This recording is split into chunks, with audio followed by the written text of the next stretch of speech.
일본 에도 시대. 어느 여름밤 마당 한쪽에서 달콤한 냄새가 번져왔다. 문을 닫았는데도 방 안 가득 차오르는 끈적한 단내. 그리고 어둠 속에서 들려오는 기묘한 소리.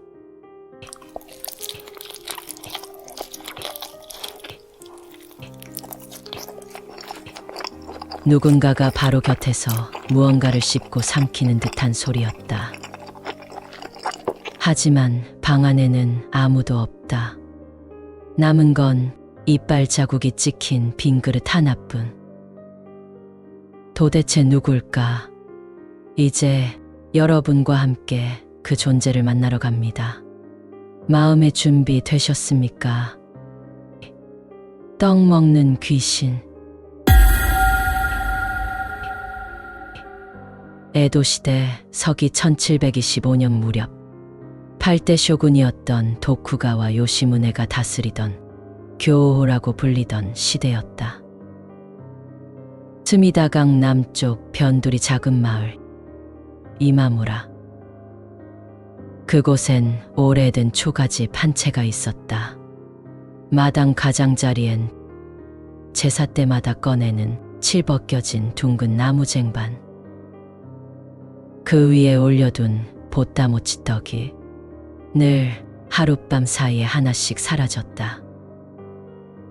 첫째 날엔 서로를 의심했다. 둘째 날엔 개가 물어갔겠거니 했다. 셋째 날엔 부엌문 걸쇠까지 확인했다.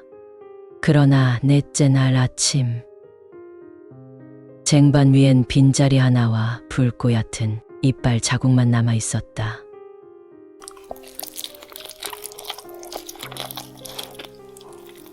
그 소리는 밤마다 같은 시각에 들려왔다. 무언가를 씹고 짓이기는 소리.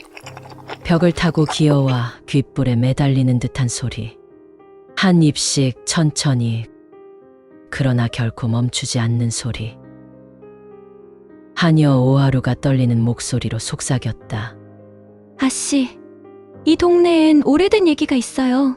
굶주리다 죽은 오츠의 언니가 살아있을 때 늘 보따모치를 원했다지요. 집안 어른들은 손사래를 쳤다. 허튼 소리라며 쓸데없는 말 하지 말라고 했다. 그러나 다섯째 날 밤, 달빛이 기와를 넘길 때 우물가에서 마른 손이 기어 나왔다. 손가락 끝에서 검은 흙이 툭툭 떨어졌다. 그 손은 제사상 위에 보따모찌를 정확히 집어들었다. 얼굴을 든 형상은 뺨이 푹 꺼져 있었다. 갈라진 입술 틈새로 팥소가 끈적하게 흘러내렸다. 눈은 퀭하게 꺼져 있었고 긴 머리카락은 젖은 흙과 엉겨 붙어 있었다. 그녀는 숨을 쉬듯 입을 크게 벌리고 천천히 그러나 멈추지 않고 씹었다.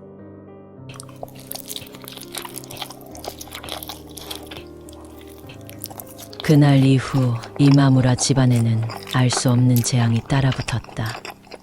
아버지는 밥을 삼킬 때마다 목이 막혀 기침을 쏟아냈다. 어린 아들은 잠결마다 누군가가 입안을 더듬는다고 울었다. 부엌의 소금은 밤새 눅눅해져 흘러내렸다. 거울엔 손바닥 얼룩이 아침마다 하나씩 늘어났다. 이웃들은 수근거렸다. 보따모치 귀신이 붙은 게야. 그 말은 곧 금기가 되었다. 저녁마다 팥을 삶는 냄새가 피어오르면 어른들은 아이들을 불러 창문을 닫고 불을 낮췄다. 밤에는 달콤한 냄새를 밖으로 흘리지 마라. 어느 비 오던 저녁, 장남 유키치가 제사상 앞에 앉았다.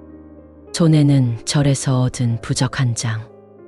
종이는 아직 눅눅했고 글씨는 번질 듯 흐려 있었다. 그는 스스로를 달래듯 중얼거렸다. 그건 분명 사람이야. 미친 사람일 거야. 문만 단단히 걸면 끝나는 일이야. 비가 처마를 때리는 소리가 길어졌다. 그 순간 문풍지 사이로 바람이 스며들었다. 함께 들어온 건 삶은 팥의 단내에 섞인 흙비린내. 유키치는 숨을 죽였다. 발자국 소리는 없었지만 제사상 위에 그림자가 드리워졌다.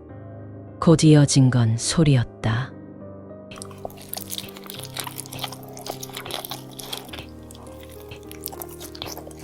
유키치는 그 소리를 향해 부적을 던졌다. 종이는 귀신의 이마에 붙었다가 젖은 종이장처럼 힘없이 바닥으로 떨어졌다.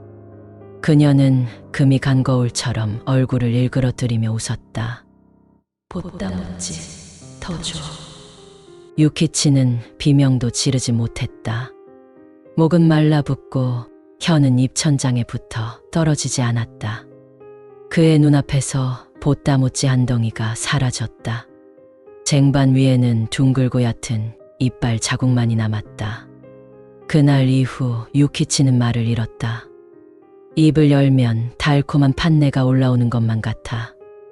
하루 종일 물로 입을 헹궜다. 그러나 그 씹는 소리는 밤마다 되돌아왔다. 더 가까이, 더 크게. 집안 어른들은 결국 절로 달려갔다. 주지는 두 손을 모으고 조용히 말했다. 굶주려 죽은 사람은 음식의 냄새에 얽매입니다. 해마다 꼭 한 덩이는 올려두셔야 합니다. 만약 잊으신다면 이번에는 산 사람이 씹히게 될 것입니다. 그 목소리는 꾸짖음이 아니라 이미 정해진 이치를 차분히 전하는 듯했다. 그해 여름 이마무라가는 매일 저녁 보따모찌 떡 한 덩이를 더 올렸다. 처음 며칠은 소리가 잦아들었다. 그러나 금기는 곧 불편이 되었고 욕심을 부리는 이도 생겼다. 가을 장날 이웃집 겐조는 몰래 쟁반 위에 보따모찌를 훔쳤다. 그날 밤 겐조의 집에서도 냄새가 났다. 달콤하고 끈적한 오래 삶은 냄새. 그리고 곧 소리.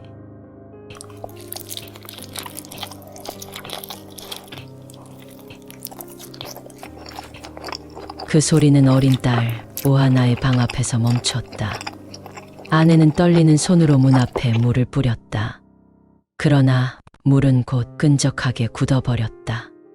새벽 오하나의 베개 아래에는 두 줄의 작은 이빨 자국이 찍힌 팥소 얼룩이 남아 있었다. 그날 이후 겐조네 역시 문 밖에 쟁반을 내놓기 시작했다. 이마무라가는 다시 저를 찾았다. 이번에 나온 스님은 방울 대신 나무국자를 들고 있었다. 그는 낮은 목소리로 말했다. 그 여인은 허기를 줬습니다. 허기는 언제나 소리와 냄새에 매입니다. 그러니 소리를 끊고 냄새를 죽이셔야 합니다. 스님은 부엌을 돌며 쟁반과 도마, 냄비와 국자에 굵은 소금을 문질렀다. 소금은 녹아 물이 되었고 마룻바닥은 반들반들해졌다. 그러나 그날 밤 귀신은 오히려 더 가까이 다가왔다. 소금물 냄새 위로 팥소의 단내가 겹쳐 올라왔다.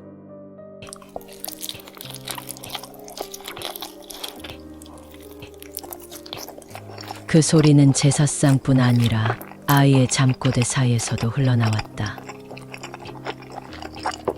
한여름 어느 날 마을 어귀에서 불이 났다. 사람들이 우물로 달려간 사이 이마무라가는 처음으로 잊었다. 보따모찌 한 덩이. 밤이 되자 불길은 꺼졌다. 그러나 그 순간 이마무라 집 방문이 스스로 열렸다. 나무가 삐걱이며 안쪽으로 밀려 들어갔다. 방 안 사람들은 동시에 느꼈다. 오랜 굶주림을 끌고 오는 존재가 들어오고 있음을. 그날 귀신은 발을 끌지 않았다. 소리도 없었다. 다만 가까워졌다. 첫째 방 식탁 아래,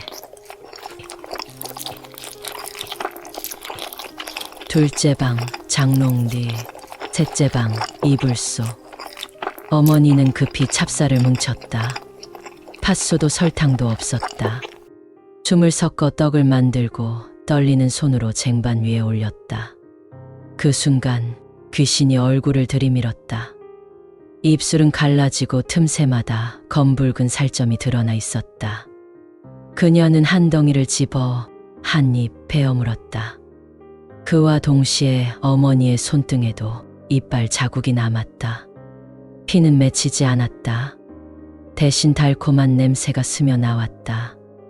그 밤 아무도 죽지 않았다. 그러나 아무도 잠들지 못했다. 사람들은 서로의 입에서 풍기는 단내를 느꼈다. 어른의 입에서도 아이의 입에서도 어제 먹지 않은 보따모찌 냄새가 흘러나왔다. 그 뒤로 마을에는 금기가 생겼다. 여름 제사철 보따모찌를 만들면 반드시 한 덩이를 담장 밖 길모퉁이에 두는 것. 아침이면 그것은 언제나 사라져 있었고 쟁반에는 둥근 이빨 자국만 남았다. 사람들은 속삭였다. 굶주려 죽은 자는 아직도 배고픔을 버리지 못한다. 혹시 오늘 밤 문을 꼭 닫았는데도 달콤한 팥 냄새가 스며든다면 그건 단순한 착각이 아닐지도 모른다. 마음의 준비가 되셨다면 다음 괴담에서도 함께 하시길. 구독과 좋아요는 당신을 지켜주는 작은 부적이 될지도 모릅니다.